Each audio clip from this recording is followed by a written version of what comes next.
وما علينا إلا البلاغ المبين. ہماری ذمہ داری تو بس صاف صاف پیغام پہنچا دینا ہے. صدق اللہ العلی العظیم. سچا پیغام سننے کے خواہش مند معزز حضرات و خواتین، السلام علیکم ورحمۃ اللہ وبرکاتہ. آپ کے پسندیدہ علمی، ثقافتی اور سماجی چینل کی نورانی محفل میں آپ کا استقبال ہے. اہلا و سہلا مرحبا. معزز حضرات و خواتین، آج کے تازہ سچا پیغام کی مجلس میں سجدہ سہو کے چند مسائل بیان کیے جائیں گے. پہلا مسئلہ یہ ہے کہ امام کے پیچھے التحیات کا کچھ حصہ رہ گیا تو مقتدی کیا کرے؟ اگر امام کے پیچھے مقتدی پوری التحیات نہیں پڑھ سکا تھا، اتنے میں امام تیسری رکعت کے لیے کھڑا ہو گیا، یا وہ قعدہ اخیرہ تھا اس لیے سلام پھیر دیا، تو مقتدی کو چاہیے کہ تشہد پورا پڑھ کر تیسری رکعت کے لیے کھڑا ہو. اگر قعدہ اخیرہ کا موقع تھا تو پورا تشہد پڑھ کر سلام پھیرنا چاہیے. اگر تشہد پورا نہیں کیا یعنی التحیات پوری نہیں پڑھا تب بھی نماز صحیح ہے مگر مکروہ تحریمی ہوگی. اس صورت میں سجدہ سہو کا کوئی مسئلہ نہیں ہے، یعنی سجدہ سہو واجب نہیں ہے. دوسرا مسئلہ ہے قاعدہ اولا کیے بغیر کس حد تک اٹھ جانے پر سجدہ سہو واجب ہے. اگر 2 رکعت پڑھ کر قاعدہ اولا نہیں کیا اور بھول کر تیسری رکعت کے لیے کھڑا ہو گیا تو یہاں یہ دیکھا جائے گا کہ پوری طرح سیدھا کھڑا ہوا یا نہیں. اگر پوری طرح سیدھا کھڑا نہیں ہوا ہے بلکہ کھڑا ہونے اور بیٹھنے کی درمیانی حالت میں ہے، اس وقت یاد آ گیا تو اسے بیٹھ جانا چاہیے، اس پر سجدہ سہو واجب نہیں ہے. اگر سیدھا کھڑا ہو گیا یا سیدھا کھڑا ہونے کے قریب ہو گیا تو پھر قاعدہ اولا کے لیے نہ لوٹے، سجدہ سہو کے ساتھ اس کی نماز پوری ہو جائے گی.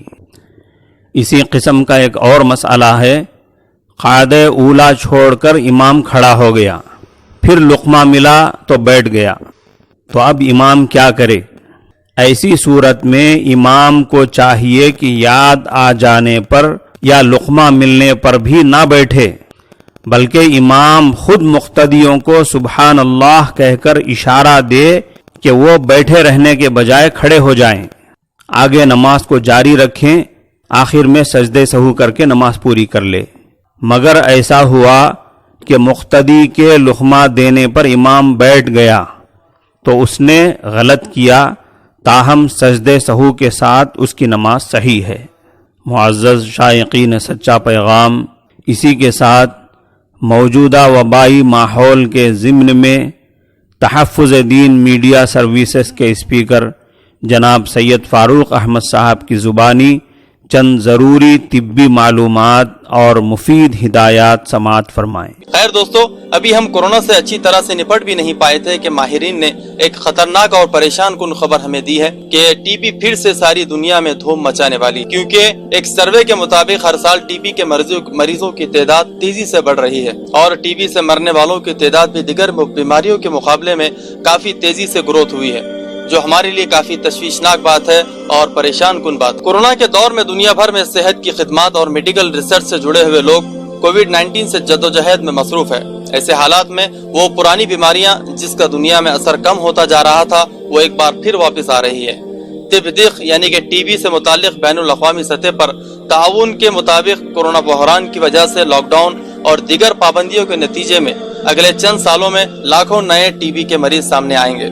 ناظرین، ایک اندازے کے مطابق ماہرین کا ایسا ماننا ہے کہ 2020 سے 2025 کے درمیان ٹی بی کے تقریباً 63 لاکھ نئے کیسز سامنے آئیں گے اور ان میں سے 14 لاکھ کی موت بغیر کسی علاج کے ہوگی.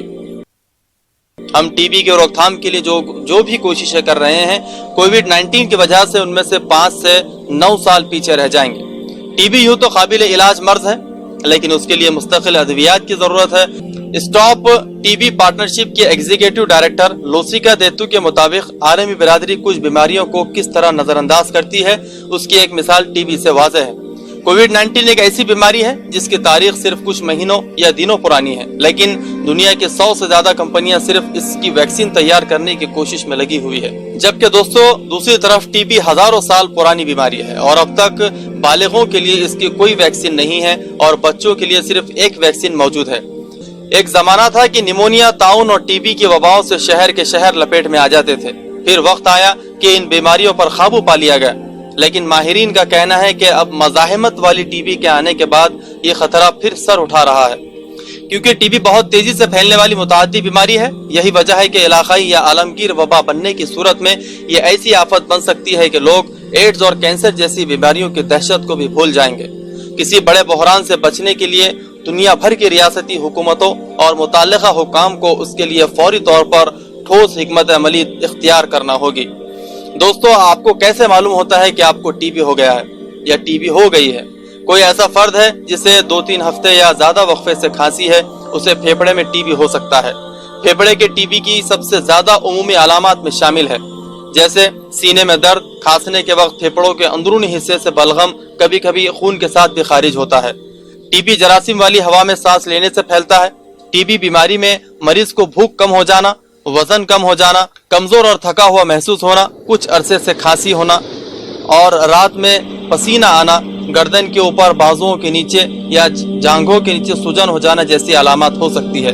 لہذا دوستو، اپنے آس پاس ان علامات والے اشخاص کو دیکھیں تو فوراً اسپتال کا رخ کریں تاکہ اس مرض کا وقت پر صحیح طریقے سے علاج ہو سکے اور مریض کی جان کو بچایا جا سکے۔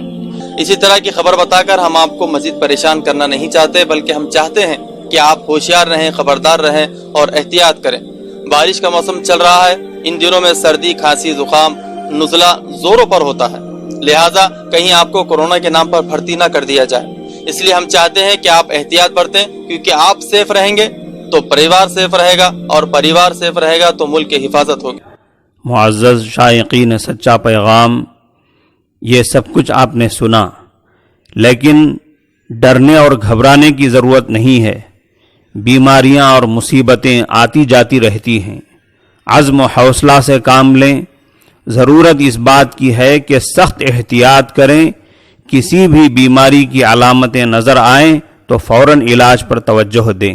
خود اپنی اور اپنے رہائشی مقامات کی صفائی ستھرائی کا خاص خیال رکھیں۔ حضرت نبی کریم صلی اللہ علیہ وسلم کی سنت کے مطابق ہمیشہ باوضو رہنے کی عادت بنائیں، عبادتوں کی پابندی کریں، نمازوں کو خصوصاً فجر کی نماز کو قضا نہ ہونے دیں۔